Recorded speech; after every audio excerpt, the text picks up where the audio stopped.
Well,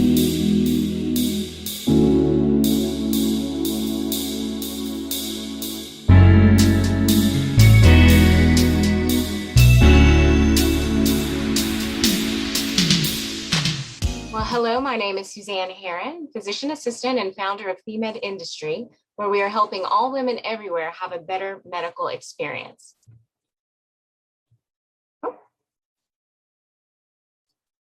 It is estimated that as many as 30% of women are survivors of sexual abuse, assault, rape, and trauma.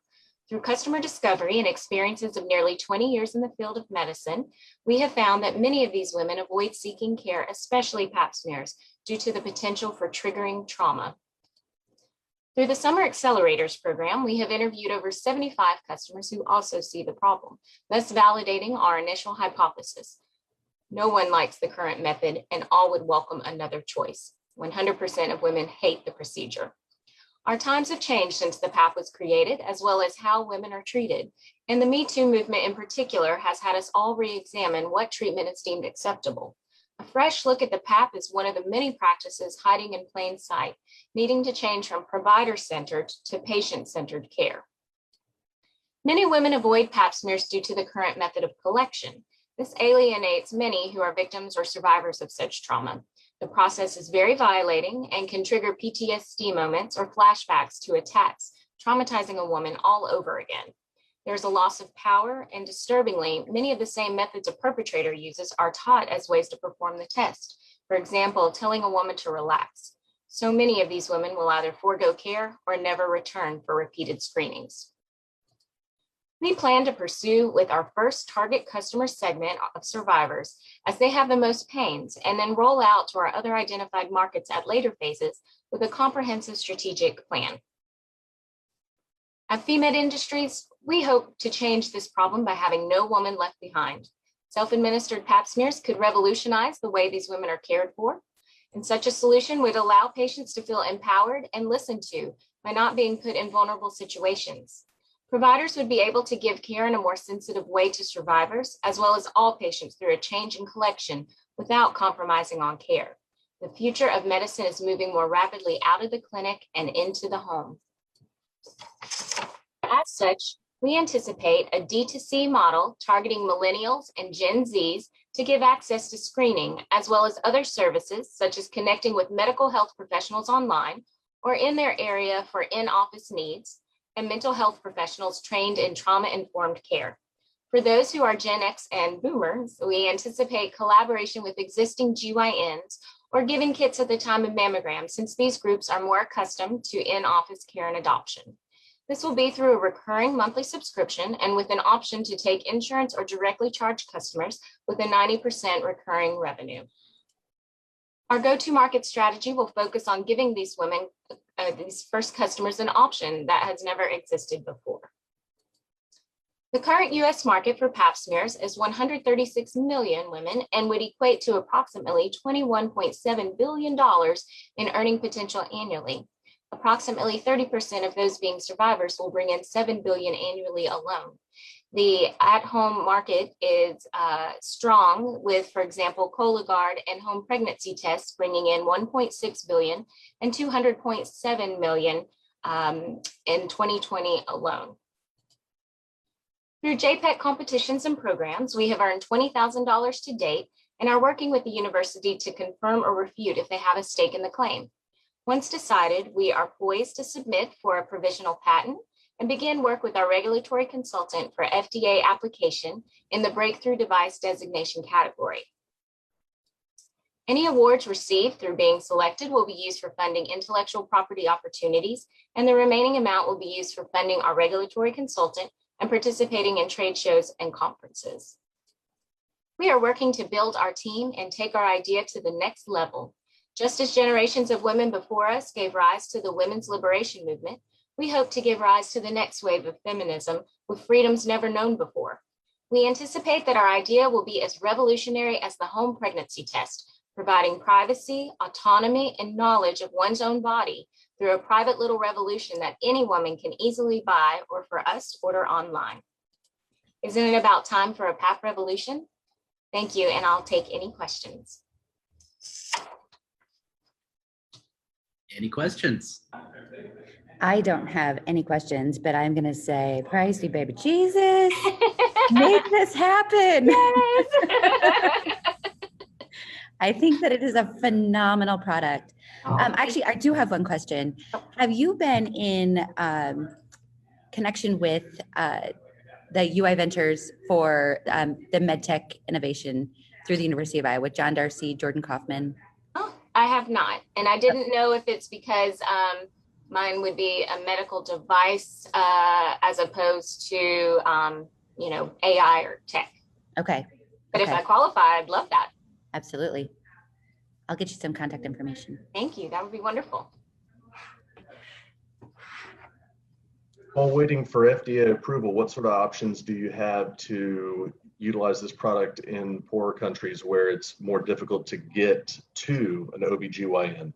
I'm so glad you asked that. Yes, through the process with JPEC, we've been able to explore options in different countries, and through the customer discovery process and the International Forensic Nursing Association, I've been able to do customer interviews with people in Japan, South Africa, and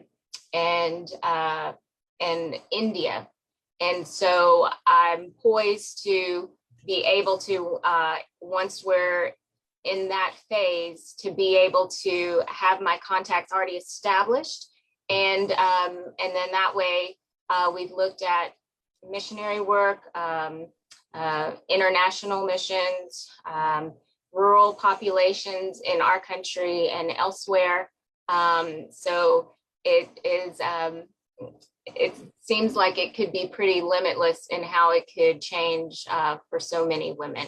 And as far as in the States, our pre-planned market strategy is to establish our web application and start registering patients with a countdown to say how many days before FDA gives their decision. So we'll be collecting a list of women who are already interested. So as soon as we're ready to go in the States, we'll have that as well.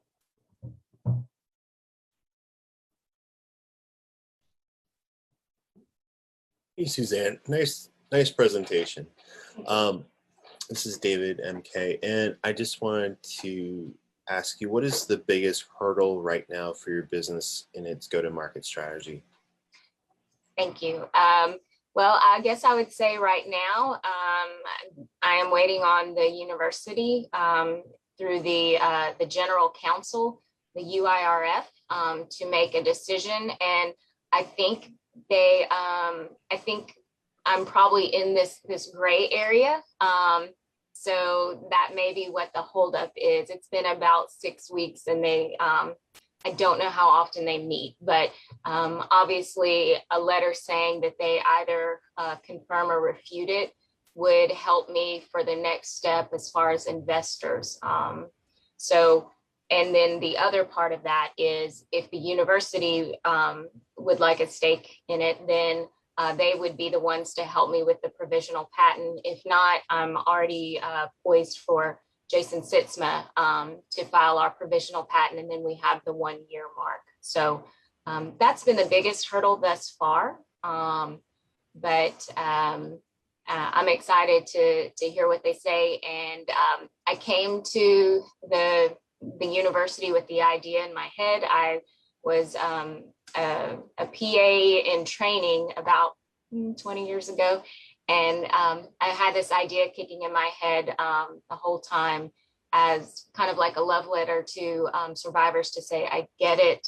And there's got to be something better for you. I just never had anywhere to go with it. And so when I signed up for school, I got a letter or email saying, if you have an idea, want to see if it will go somewhere. And I just happened to apply. And that was December of 2020. So very young in our process, but a compassion project for sure. So, well, I just want to encourage you. This is really an amazing solution, and I hope that you keep working on it.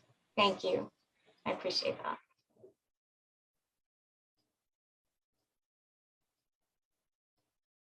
Any other questions? Suzanne, have you tried reaching back out to them at the UIRF? Because we kind of ran into a similar issue. We were like waiting forever for them to make a decision on our thing. We couldn't move forward with IP or anything like that until they made a decision. So we just kind of called Mihaela up and she got it moving a lot faster. Yes. After Greg had suggested that after your experience as well. So I sent an email with Greg and Mihaela. And I think the other difference is I'm in a gray sort of area here too, because I'm under the College of Nursing. And so the UIRF for that is, I don't know that they're as robust as say maybe the medical school or those areas. So I think that maybe some part of it is they're just not used to having someone like me. And so they're having to try and figure out where to put me and what my designation would be. So I did get an answer back immediately the next day after sending a message to Mihaela to say, hey, we're still working on it. They're still trying to decide. So at least I got, that back. So did you bug them every day? I thought about it. It was about once a week, because once it passed a week, I kind of figured maybe. All right, I can crank up once a week. Excellent, thank you.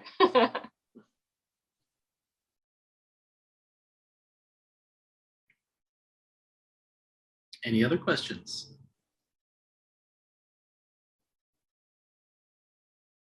I know I have one before we get to our final question. I know you're in the very early stages of developing this. Where do you see this going in about 3 to 5 years? Oh, wow. I envision that through all of the wonderful resources that JPEG has connected me with and groups such as this with 1 Million Cups, that I would hopefully be able to have this product not only for survivors, but I would envision this to be in every GYN office, ED, family practice, internal medicine, all of us who are trying to support women in their screenings, and also providers to embrace it, because we have, as providers right now, we have this little bitty broom or a brush that's like a bristle brush that you do your dishes with. That's how high tech it is right now. But a lot of times we may not be able to get enough cells, and we dread having to call a woman back to say, I'm sorry, we're going to have to repeat this. So mine would actually be a cup that encompasses the entire cervix. So we'd have so much more cells. So I would anticipate that it would be embraced by providers as well as patients. And then, like I said, we have our international kind of people in play. And so I would like to see it particularly helping those who are in underserved areas of the world, because I think it also brings about in modesty cultures, for example, a way for a woman to have a voice about her own body.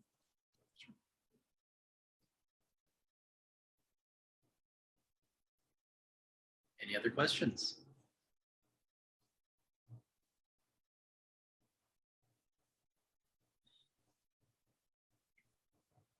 I guess if not, I can ask our traditional final question here at 1MC Iowa City. What can we as the community do to help you? Oh, wow. Goodness. I would really like to get more involved in the community. And again, I'm kind of in that gray area. So I'm actually in Birmingham, Alabama. So I have Paul Heath was kind enough to help me get connected with our Alabama cohort where I am, and she's excited to start working with me. I said, let me just get past the 28th and then I can, we can jump in. So I would love to see being able to have kind of a bi-state program where I'd love to bring manufacturing to Iowa to have a way to say thank you for all that the state has done for me. And so any help with any manufacturers, we already have the prototype. It's just finding someone to be able to make it at scale.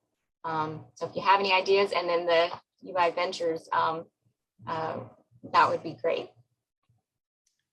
Very Have nice. you ever considered a move to Iowa City? Just saying. I have.